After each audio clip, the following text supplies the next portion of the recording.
সহযোগিতা করতে তিনি দেশবাসীর প্রতি আহ্বানও জানান।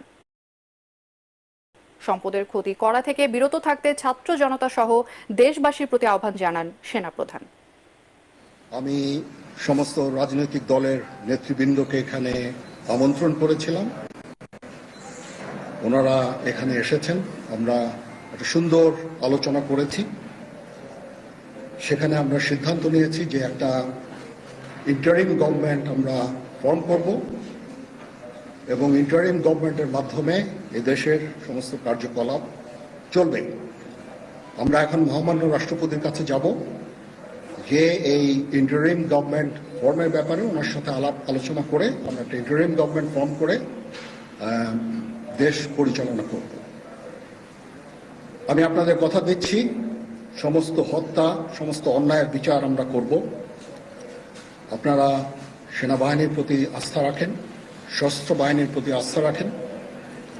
আমি সমস্ত দায়িত্ব নিচ্ছি, আপনাদের জানমাল, এবং আপনাদেরকে আমি কথা দিচ্ছি যে আপনারা আশাহত হবেন না। ইনশাল্লাহ আপনাদের যত দাবি আছে সেই দাবিগুলো আমরা পূরণ করব এবং দেশে একটা শান্তি শৃঙ্খলা ফিরিয়ে নিয়ে আসব।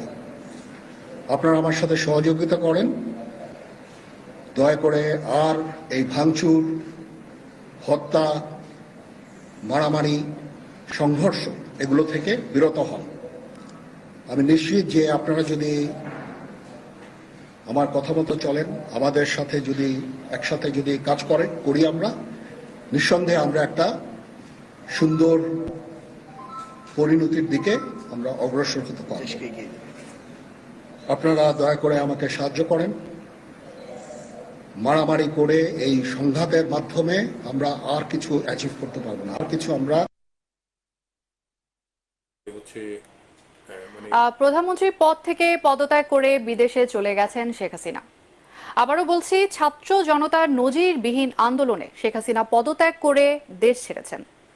দুপুরের দিকে তিনি সশস্ত্র বাহিনীর সদস্যদের পাহারায় হেলিকপ্টারে গণভবন থেকে বের হন, এরপর বিমানে দেশ ছাড়েন।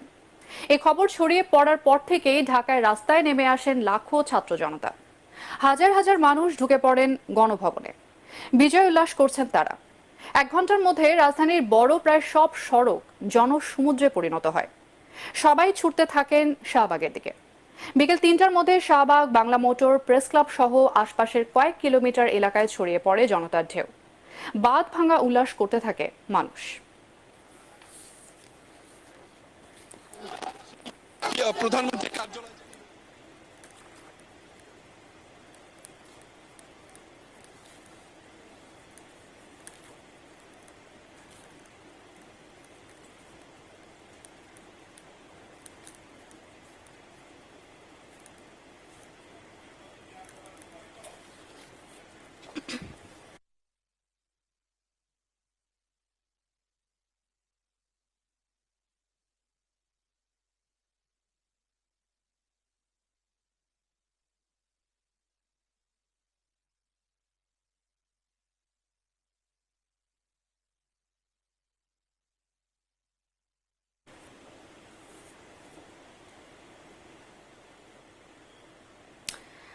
দর্শক, আজকের রাজধানীর সারা দিনের পরিস্থিতি পর্যবেক্ষণ করেছেন আমাদের সহকর্মী কেরামতুল্লাহ বিপ্লব।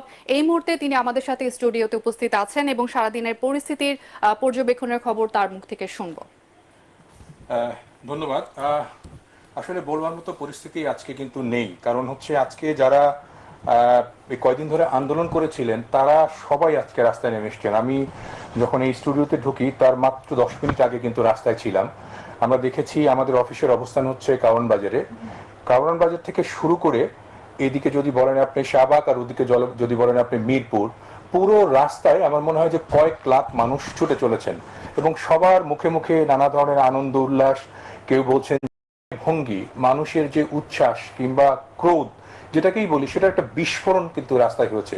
এবং আমরা একটি মজার জিনিস খেয়াল করবেন যে এই যে পরিবর্তনটা, মানে গত 2-3 দিনের আন্দোলনের পরিবর্তনটা, সেটা কিন্তু আগুনে মানে ছাই চাপা থেকে আগুন যেরকম জ্বলে ওঠে একদম জল জল করে দগদগ করে, সেরকমের পরিস্থিতি শুরু হয়েছে। আপনি যদি আমাকে এই মুহূর্তে বলেন যে ঢাকার কোন রাস্তায় এখন ফাঁকা রয়েছে, আমি কিন্তু বলতে পারবো না। কারণ ঢাকা শহরের 164টি বড় সড়ক রয়েছে, যার কোনোটিতেই এখন আর মানুষ নেই এটা বলা যাবে না। এবং যারা আছেন তারা কিন্তু সবাই শান্তিপূর্ণ আছেন, কারো হাতে অস্ত্র নেই, কেউ কোনো রকমের বিক্ষোভ করছেন না, কেউ কোনো রকমের মারামারি, কেউ বলবৎ ছিল। এই যখন অবশেষে বৈষম্য বিরোধী ছাত্রদের অসহযোগ আন্দোলনের তোপে পদত্যাগ করে দেশ ছাড়তে বাধ্য হলেন শেখ হাসিনা ও তার বোন শেখ রেহানা। বেলা 2:30 নাগাদ সামরিক হেলিকপ্টার 7682 নিয়ে সপরিবারে গণভবন থেকে বেরিয়ে যান। পরবর্তীতে ভারতের আগরতলার উদ্দেশ্যে দেশ ছাড়েন বলে জানায় বার্তা সংস্থা এএফপি এবং বিবিসি।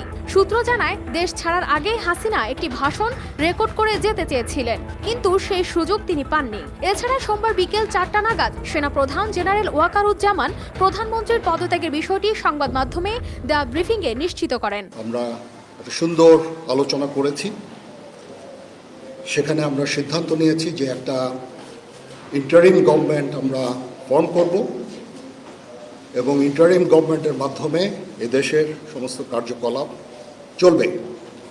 আমরা এখন মহামান্য রাষ্ট্রপতির কাছে যাব, যে এই ইন্টারিম গভর্নমেন্ট ফর্মের ব্যাপারে ওনার সাথে আলোচনা করে আমরা একটা ইন্টারিম গভর্নমেন্ট ফর্ম করে আন্দোলনকারীদের উল্লাসে ফেটে পড়ে। বার্তা সংস্থা বিবিসি বলছে, অনেকেই গণভবনের ভেতরে ঢুকে ভাঙচুর করেছেন। চেয়ার টেবিল সহ বেশ কিছু জিনিসপত্র নিয়ে বের হতেও দেখা যায়। আবার অনেকের হাতে গণভবনের পুকুরের মাছ দেখা গেছে, কেউ আবার পুকুরে নেমে সাঁতার কাটতেও দেখা গেছে। এর আগে কোটা সংস্কার আন্দোলনের সময় শেখ হাসিনার দেশ ছাড়ার গুঞ্জন উঠে। এতে তীব্র প্রতিবাদ জানিয়ে তিনি বলেছিলেন, তিনি শেখ মুজিবের কন্যা, দেশ ছাড়ার পাত্রী নন। কানিস ফাতেমা শিমু, RTV।